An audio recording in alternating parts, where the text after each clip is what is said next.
महाराष्ट्र की सरकार ने 7 दिन के लिए सारे दफ्तर बंद कर दिए शोएब जमाई। दिल्ली की सरकार ने जिम बंद करा दिए, स्विमिंग पूल बंद करा दिए, सिनेमा घर बंद करा दिए, मॉल वालों को भी ताकीद की। सब कुछ, सब जगह तालाबंदी हो रही है, लेकिन धरना चलता रहेगा। क्यों अड़े हैं आप लोग इस पर? लोगों की जान ज्यादा जरूरी है या जिद? रोहित जी, सबसे पहले आपका और आज तक का बहुत बहुत शुक्रिया कि आपने इस मुद्दे पर हमें बात रखने का मौका दिया है। देखिए, दिल्ली सरकार ने जो फैसला किया है उसका हम बहुत सम्मान कर रहे हैं और दिल्ली सरकार ने कहा कि 50 लोग एक जगह इकट्ठे नहीं हो सकते।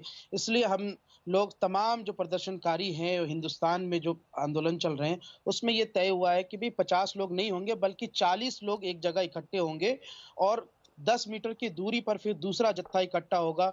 और इस तरीके से जैसे अभी आप देख रहे हैं शाहीन बाग में चौकियां लगी हैं, तो एक आदमी दूसरे आदमी से गैपिंग रहेगी। तो वो दिल्ली की जो सरकार के जो फैसले थे उसी के अंतर्गत ये काम किया जा रहा है। एक जगह 50 से ज्यादा आदमी नहीं कहीं इकट्ठा आपको मिलेगा। शाहीन बाग क्या, पूरे हिंदुस्तान में जो शाहीन बाग चल रहे हैं वहां कहीं पर भी इस तरीके से नहीं मिलेगा। ये प्रिकॉशन लिया जा रहा है, लेकिन चूंकि आंदोलन इतना बड़ा है और एक बड़े कॉज के लिए किया जा रहा है, तो मुझे लगता है ऐसी छोटी मोटी चीजों से घबराने की जरूरत नहीं है। छोटी मोटी चीज है, आपको लगता है छोटी मोटी चीज है जिसमें पूरे के पूरे देश लॉकडाउन हो गए हैं, जहां हजारों लोगों की मौत हो गई है, लाखों लोग उस बीमारी के शिकार हो रहे हैं और बीमारी दुनिया भर में फैल रही है, पैंडेमिक की उसको संज्ञा दी गई है। आप कह रहे हैं छोटी मोटी चीज है? नहीं नहीं, मैं छोटी मोटी चीज नहीं कह रहा हूं, बल्कि ये गंभीर विषय है। ऐसी छोटी मोटी चीजों से परेशान होने की बात नहीं है। मैंने आप ही की बात से पूछा। छोटी मोटी उन चीजों को, छोटी मोटी चीज उस बात को कहा है जिसको लेकर बीजेपी एक बहुत बड़ा बखेड़ा खड़ा कर रही है। मुझे लगता है उसमें घबराने की जरूरत नहीं है।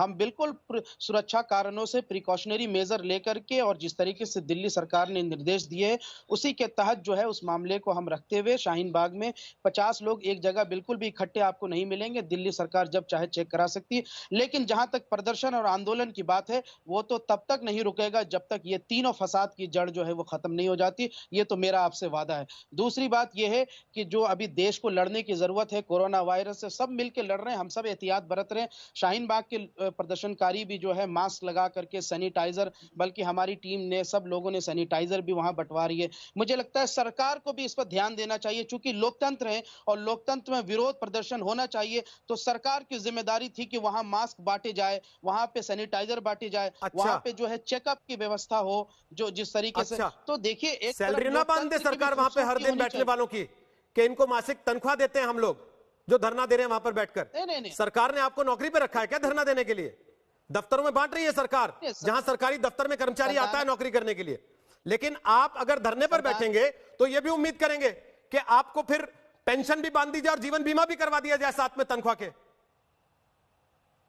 नहीं, मुझे लगता है सरदाना जी, आपने शायद देश के लोकतंत्र को नहीं समझा है।